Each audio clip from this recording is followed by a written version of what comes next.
ఇళ్లు, flat unit అమ్మకాల్లో నిబంధనలు ఉల్లంఘించిన Telangana real estate regulatory authority కొరడా జులిపించింది. రిజిస్ట్రేషన్ లేకుండా కొనుగోలుదారులను ఆకర్షించేందుకు ముందస్తు ప్రకటనలు ఇచ్చి మోసం చేయొద్దని సూచించింది.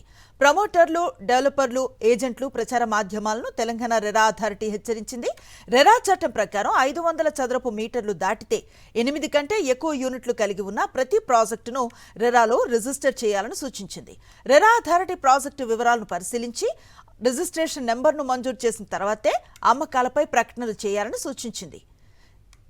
రిజిస్ట్రేషన్ నెంబర్ పొందుపరిచిన వివరాలు సరిగ్గా లేని Godrej properties, Navanami elevate project, vertex Virat project, Tirumala hills ప్రాజెక్టులను రెరా షోకాజ్ నోటీసులు జారీ చేసింది.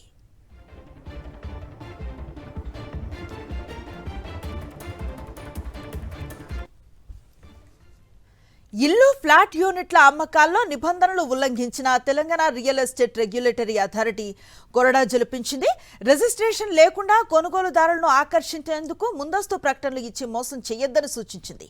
ప్రమోటర్లు, డెవలపర్లు, ఏజెంట్లు, ప్రచార మాధ్యమాలను తెలంగాణ రెరా అథారిటీ హెచ్చరించింది. రెరా చట్టం ప్రకారం 500 చదరపు మీటర్లు దాటితే 8 కంటే ఎక్కువ యూనిట్స్ కలిగి ఉన్న ప్రతి ప్రాజెక్టును రెరాలో రిజిస్టర్ చేయాలని సూచించింది.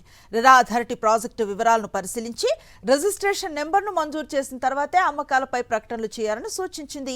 Telangana real estate regulatory authority registration number పొందుపరిచిన వివరాలు సరిగ్గా లేని Godrej properties, Navanami elevate project, vertex Virat project, Tirumala hills ప్రాజెక్టులకు రెరా షోకాజ్ నోటీసులు జారీ చేసింది.